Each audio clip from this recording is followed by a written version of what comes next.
You're watching TVC News at 10. I am Nifemi Oguntoye. The federal government and the Academic Staff Union of Universities today signed a new agreement, and this agreement is aimed at ending years of industrial disputes and restoring stability to Nigeria's public universities. The agreement was formalized earlier today in Abuja. Maria Mohammed has more. For more than a decade, Nigeria's public universities have been caught in a circle of strikes and shutdowns. Between 2009 and 2025, ASUU embarked on about 18 nationwide strikes, most of them linked to the non-implementation of the 2009 agreement with government. The longest was 9 months shut down in 2020. Other major strikes in 2010, 2013 and 2022 forced universities to close repeatedly, disrupting academic calendars and costing students more than 4 full academic years. While student groups like National Association of Nigerian Students (NANS) have often backed ASUU's demands, many students say the prolonged closures have taken a heavy toll on their education and future plans. Congratulations and with President Bola Ahmed Tinubu, and we're very grateful as a nation today. At today's signing, the Minister of Education, Maruf Tunji Alausa, described the agreement as a turning point for Nigeria's tertiary education sector. He praised ASUU's leadership for embracing dialogue and said the deal supports President Bola Tinubu's renewed hope agenda, with emphasis on uninterrupted academic calendars and improved lecturer welfare. This agreement, we're making promise to you today, this agreement will be effective from January 1st, and was effective from January 1st, 2026. The key components include the emolument of university academic staff, which has been reviewed upward by 40% to enhance the morale, improve the quality of service delivery, and the global competitiveness of Nigeria tertiary education institution, and also to reverse brain drain. With regards to the hand academic allowances, these allowances, 9 in numbers, are now clearly structured, transparently hand, and strictly tied to duties performed, thereby promoting productivity, accountability, and fairness. ASUU President Professor Chris Piuna said the agreement revisits long-standing unresolved issues dating back to 2009. He commended the reconstituted Yayale Ahmed Committee and the Education Ministry for driving the renegotiation, but noted that some concerns remain. These include government interference in universities' governance, poor research funding, and accountability in universities' management. The 2025 renegotiated agreement is the outcome of a prolonged renegotiation that was initiated, like Senator Tejusu said, in 2017 to review the 2009 agreement, and which was to revitalize the Nigerian university system. Our union also wants to specially appreciate the Honorable Minister of Education, Dr. Tunji Maruf Alausa, for his steadfast support and encouragement to get us to this point. We often disagreed with the minister, but he's an open-minded person, and he always takes arguments that he thinks are strong and can stand. The Minister of Labour and Employment, Professor Mohammed Dingyadi, urged both sides to sustain industrial harmony, stressing that dialogue remains most effective tool for resolving disputes. Other ministries, departments and agencies to emulate this approach by painstakingly engaging their workers, their employers, understanding their legitimate concerns and resolving disputes amicably rather than allowing them to fester and complicate the Federal Ministry of Labour and Employment's coalition efforts. Lawmakers also weighed in, calling on government and ASUU to honor the agreement with transparency and good faith. Stakeholders say if fully implemented, the agreement could finally deliver the stability Nigeria's public universities have been long searching for. With commitments now on paper, attention turns to implementation as students, parents and lecturers look forward to a more stable and predictable university system across the country. Maria Mohammed, TVC News, Abuja. Let's now talk to President of the Academic Staff Union of University, Professor Chris Pewuna, who's central to this new agreement. Prof, thanks for joining us on the news tonight. We have seen ASUU sign several agreements with government since 2009. Between that time and last year, Nigerians witnessed about 18 nationwide strikes. What ASUU say were due to failed implementation. We saw the cheers and the claps in the hall earlier today. What would you say is fundamentally different about this new agreement that convinces ASUU this will not end up like the previous ones? Well, thank you very much, and congratulations to everyone, the government side and our members who have shown patience over time to ensure that we get to this point.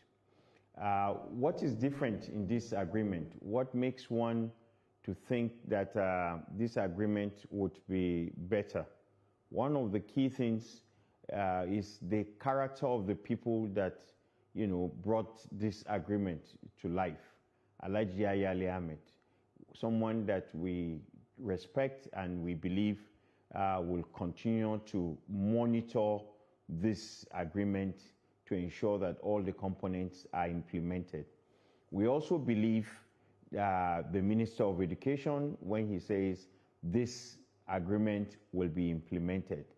And the fact that before this year, before 1st of January this year, he worked without our prompting.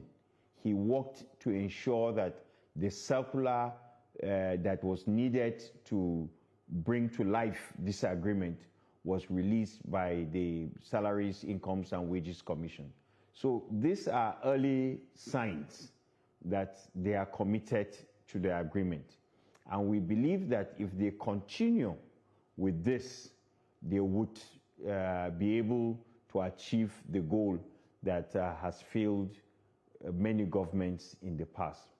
Another thing is that if all those stakeholders, those involved in the education business in this country, what I mean is members of the National Assembly, pro-chancellors, vice-chancellors, NUC, if everybody plays his part well and does not wait for Dr. Tunji Alausa to be the one that will do everything, then we are likely going to have a smooth and stable university education in this country for years to come.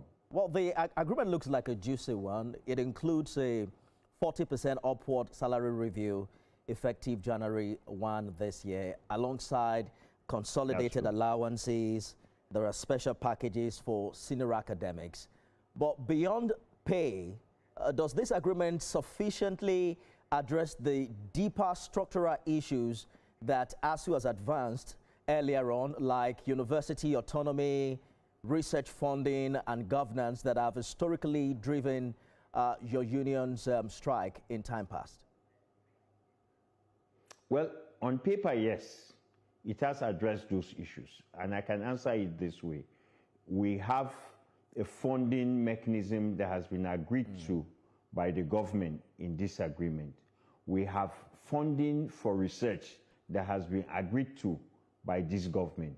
In addition to the 1% of GDP that will be channeled towards research, we have also agreed to pursue the National Research Council bill at the National Assembly. And the members of the National Assembly that were at this meeting had, committed to pursuing the, birthing of that bill in no time. And so there are major changes, and we believe that if everybody plays his part, that would happen. The issue of autonomy and academic freedom has also been covered. The issue of autonomy, like I mentioned during the program earlier today, a lot of it depends on what the pro-chancellors do and what the vice-chancellors do. The autonomy of the university has continued to be interfered with by government and offices, agents of government.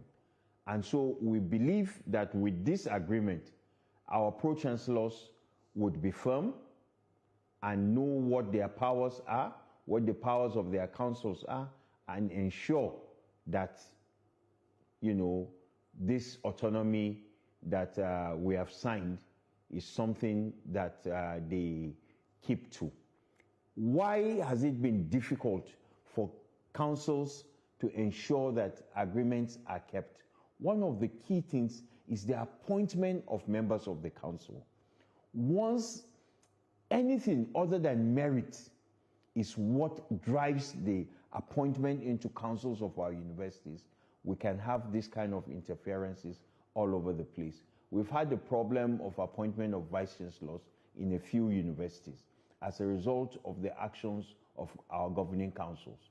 And so we believe that if our governing councils take this agreement very seriously and know what powers they have been given as a result of this agreement, then we are likely to have, you know, a smooth system without much interferences. So yes, autonomy, yes, academic freedom, yes, funding, issue of research, all of these things have been addressed in our agreement.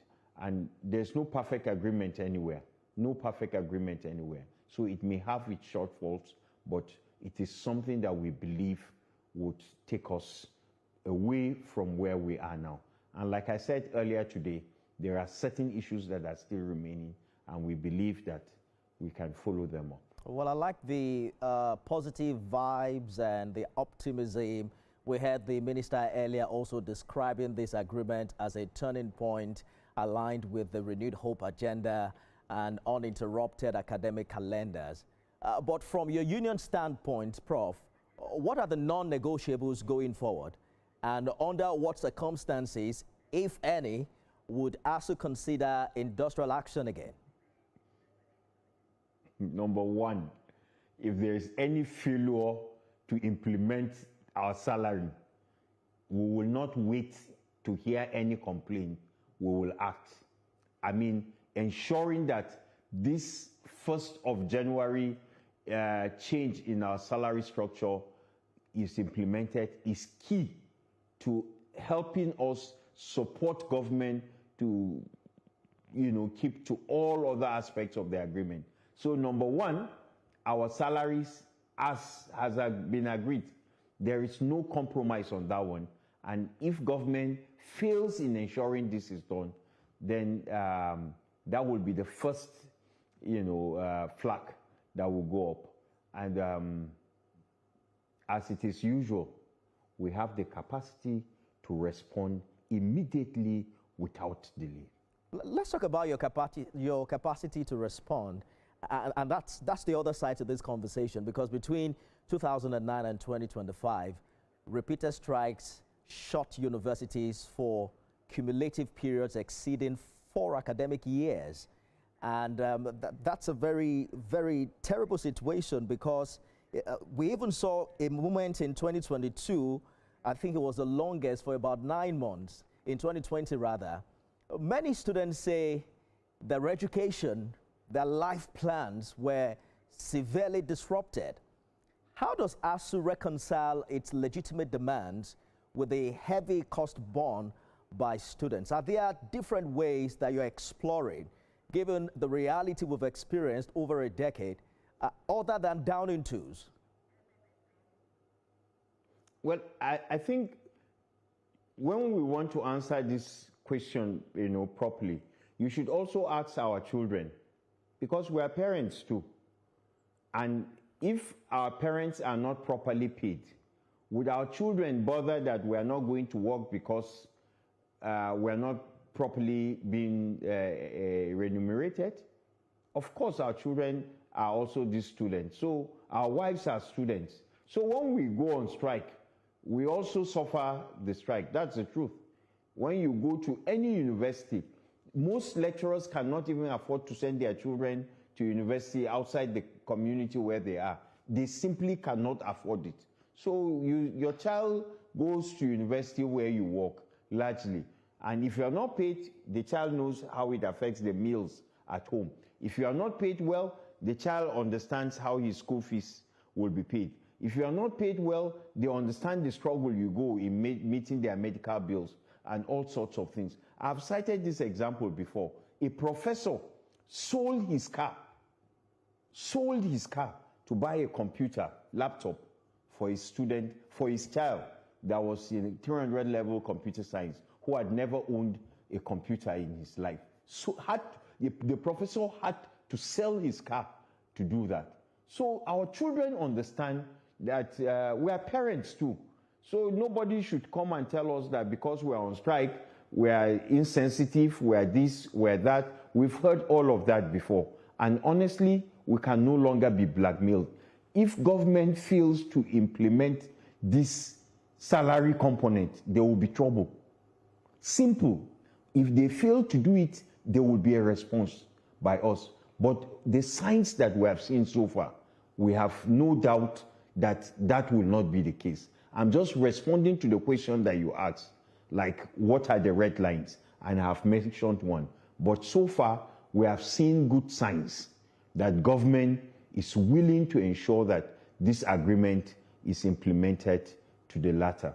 We still have outstanding issues, like I said. The issue of Lagos State University, our members who are still victimized at Lagos State University. We still have victimization of our members at the Kogi State University. We still have victimization of our members at the Federal University of Technology, Owerri. We had thought that by now, because Owerri is a federal university, the ministry, NUC, would have prevailed on the Vice Chancellor and the Pro-Chancellor of University of Owerri to resolve these issues. But these are unresolved issues, and we'll take them up as soon as possible. Hopefully this new agreement ends the trouble for ASUU and finally puts an end to the many strikes Nigerians have had to deal with in the preceding years. ASUU President Professor Chris Piwuna, thank you so much for talking to us. Thank you very much. We'll return with more stories after this break. Stay with us.